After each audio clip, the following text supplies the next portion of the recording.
What's crazy, about 7 months ago, I actually shaved my head and I looked closer to Andrew Tate than I did Billy Crystal. I'm either in my Andrew Tate or Billy Crystal phase. Some of you might have heard of Top G. What would you guys do if I just took out clippers and started buzzing my head? And it's you may have heard of Top G, but now it's time to get acquainted with Little G. The crazy thing about it is Andrew Tate, he almost does sound like a robot, right? Like him and his brother both. I have a conspiracy theory that maybe Andrew and Tristan Tate are both made by Tesla. Top G only answers to his manufacturer, which is Tesla, Elon Musk. Otherwise, Top G is designed to be able to break all of you through the matrix. I really do want to do that. I want to become Little G and just boss people around. Be like, Little G gets to whatever he wants, unless whatever he wants is something that Top G wants. The Top G gets the first choice, but Little G always gets the second best cut. Why can't I say that? I can't say it. Little G only dates married women because Little G knows that he has a mission to be able to break married women out of the matrix. Hey guys, welcome to Anxiety Land. Today we are going to be talking about none other than self-image, okay? If you've never heard of what self-image is the way you see yourself. A good example of the way your self-image can be negatively formed is before you're 5, if your primary caregiver thinks you're annoying, then you will start to believe, oh, I bother people. And even though you really don't bother people, it becomes a self-fulfilling prophecy and you start to bother people because that is the perception that you have of yourself. At any point in your life, you can change your self-image. And if you're not intentional about it, it's very easy to develop a negative self-image no matter how mentally strong you are. Here's a good example. Fairly recently, to be able to get myself out of a financial hole that I had found myself in, I started doing door-to-door sales. Now, if you've never done door-to-door sales, it's really, really hard. I was trying to sell solar panels. So I'm knocking on people's doors and I'm like, hey, can I put some solar panels on your roof? And people treat you like a dog. They're like, yeah. You're like, you sure I can't put any solar panels on your roof? And they're like, yeah. And then they just chase you off of their lawn and there's no bathroom. So like a true dog, you have to piss on their lawn. But here's an example of how that started to negatively affect my self-image. Now, I'm a funny stand-up comedian. Usually, if you put me in front of a real crowd of people that are ready to laugh, I'm gonna kill. But a weird thing started to happen. Now, I've done stand-up comedy for years and years and years, but a while after doing door-to-door sales, I started to develop this self-image that's oh, I bother people. Because every day, all day long, people are slamming the door in your face and being like, get off of my lawn. So when I started going on stage for a few months that I was doing door-to-door sales, it was like I was knocking on the audience's door and I felt like I was bothering the audience, like they don't want to hear these jokes. I bother people. And then when I stopped doing the door-to-door sales, eventually I stopped thinking that I bothered people. And see, self-image, usually your baseline self-image is usually formed before you're 5. So what happens is you have these tapes playing in your subconscious mind about who you think you are. And just like a self-fulfilling prophecy, you start to look at things and your brain can only focus on so many things at a time. So whenever you're looking for evidence of something, you're always going to find it. The reason why I talked about cognitive behavioral therapy in the last few episodes, and I hammered it home so hard, is because there's something very powerful that happens to your self-image whenever you do something that scares you, and then you feed yourself a thought that says, hey, I did this, and that's all that counts. And you do something that scares you, and you feed yourself a positive thought. Eventually, that starts to change your self-image and the way you see yourself. I remember I heard a preacher one time say this about self-image. Now, it's very, very cheesy, but it's also true. He was like, now your self-image is like a little picture you carry around in your wallet. And while this is super cheesy, it's also really, really true. You know, maybe you were a gross kid and your parents had too many rabbits, and because of it, all of your classmates thought you stunk really bad. Now you have this tape playing in your brain and it's your self-image that says, I'm gross, I'm gross, I'm gross. In fact, I'm gonna be honest with you, if I grew up with you, it's hard for me not to see you as the 4th grade version of yourself.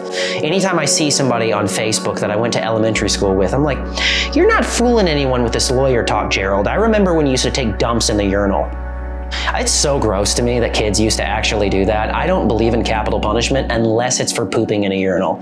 That's the one case to where I am like, dude, John Coffey, that kid. What happens is You have this damaged self-image, and then you go through your life dumping junk on top of the self-image, trying to conceal the fact that your inner child doesn't know how to wipe his nose.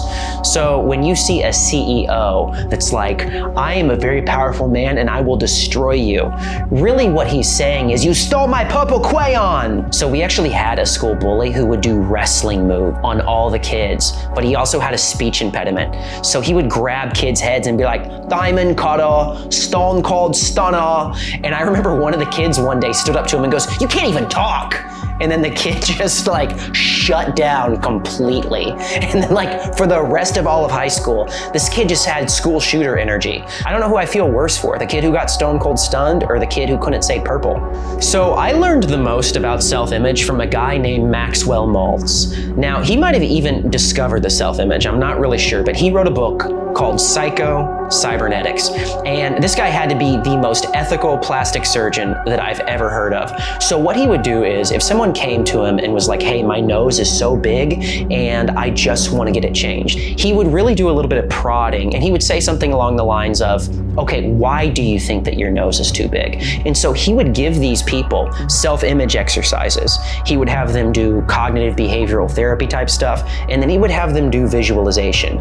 And if the person felt better about themselves, he realized that he no longer needed to operate because the person already did the surgery within their own minds. But if they did all of these exercises faithfully and they came back and they're like, no, my nose is still big, he was like, yeah, it does look like you got a sex toy on your face. Let's go ahead and cut that thing off. Self-image is literally everything, because how you perceive yourself is eventually how other people perceive you too, because it creates like a magnetic field around you to where it's almost like your perception of yourself is so strong that it influences other people's perception of you. A good case in point was a basketball player named Muggsy Bogues. Now, Muggsy Bogues may have, I don't know if it was him or Spud Webb, but was the shortest person in the NBA. I think Muggsy Bogues was like 5'3", which is shorter than me, and this dude could slam dunk. And sure, there was some level of natural inborn talent, but it had to have been his self-image, because he had to have been such a short guy growing up that everyone was probably like, yeah, you can't slam dunk. So he had to develop the belief in his head that he could actually do it, and his body followed suit. Yeah, I'm really tired of people like crapping on short dudes. In fact, I'm gonna start a gang called the 5'5" gang. Tonight on Breaking Bad News, a Los Angeles gang is taking the streets by storm. They call themselves the 5'5". Real small men do real big things. And they attack anyone who happens to be taller than 5'5". 5'7". Oh, come on, no way, homie. Did you know you gotta be 5'9" to donate sperm? The fertility clinics don't even want us to spread our seed. I've never seen anybody behave so viciously. Why you gotta pick me up, huh? I don't like heights. I'm scared. But shorties are making a comeback. Check it out. 5-time consecutive world champion of hide and seek. Here's another case in point. People thought that it was impossible to be able to run a 4-minute mile. And it was generally perceived in the public eye that this is an impossible thing to do. Well, Roger Bannister became the first person to break the 4-minute mile. I believe it was at 3 minutes and 59 seconds. And what he did was he used visualization, he did mental rehearsal. He would see himself. A lot of psychologists will say that there's no difference between something you actually do and something you vividly imagine. So when you mentally rehearse something, your muscles are firing off in the exact same way.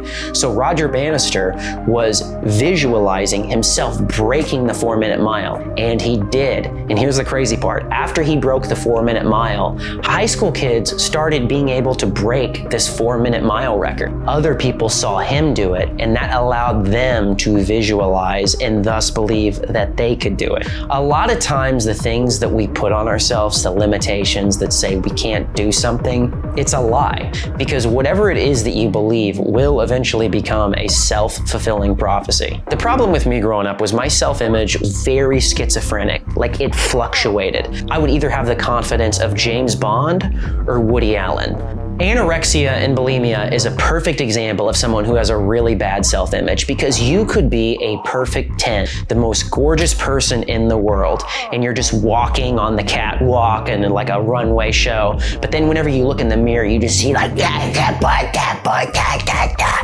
See, and the crazy thing is everybody deserves to have a good self-image, because no matter what your body type, I guarantee you there's someone that's attracted to you. Like, I love thick women. However, I have to be careful when I say that. And there's always at least one girl that's like the size of Andre the Giant that's just towering over me, and it's like, I heard you like thick women. That's what the next Taken with Liam Neeson is gonna be. I'm gonna be his son, and a really thick woman just kidnaps me.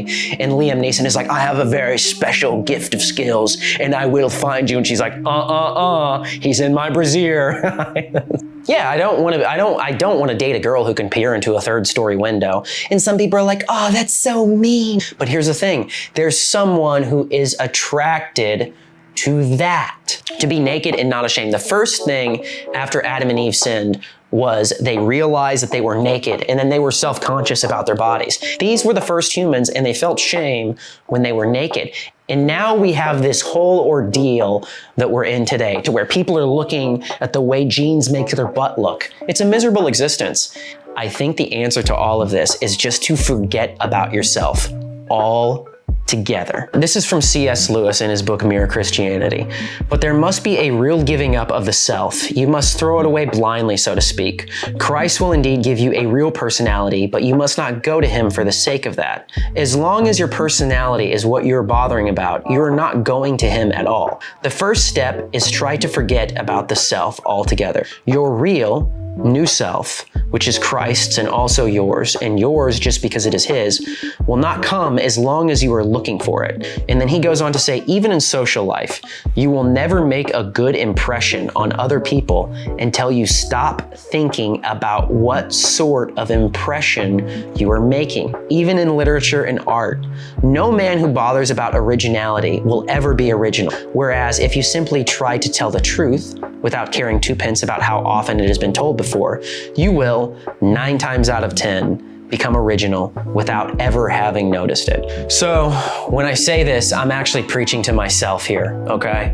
And this is something that I need to hear as well. But you have to be able to give yourself to something that's bigger than yourself in the end. And for me, the most dominant hierarchy is God. And God tends to run his own self-growth program by having you do things that naturally make you feel uncomfortable, that you don't want to do. And as you do that, you will naturally stop thinking about yourself so much, and your self-image will improve. So guys, if you liked this episode, please leave a comment, subscribe, like it.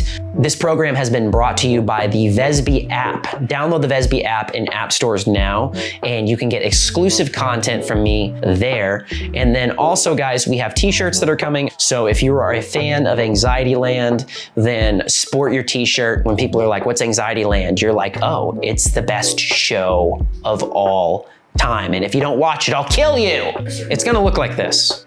Pretty cool, huh? Like, subscribe, comment, turn on the bell notifications, share this, and we'll see you in the next one. Bye-bye.